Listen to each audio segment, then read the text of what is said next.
Estem a Santa Margarida i els Monjos, al Penedès, concretament al recinte del Molí del Foix. Primeres documentacions del segle X.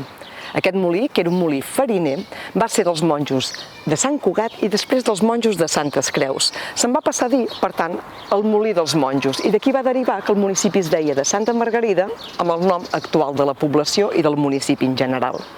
Ara bé, si abans s'hi feia farina, ara el que tenim aquí, mireu, el que ens envolta és un jardí botànic. Maria Lluïsa, farigola, espernallac, una mica de sàlvia, hi ha romaní, hi ha espígol, tota mena d'herbes i plantes aromàtiques.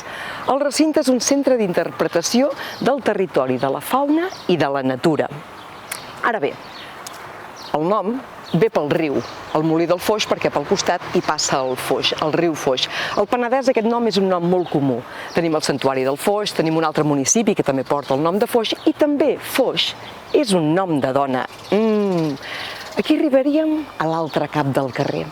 Potser l'origen del nom del Molí del Foix vindria perquè aquí hi havia algú, una noia, que es dedicava potser a moldre o potser també a treballar amb aquestes plantes remeieres i aromàtiques.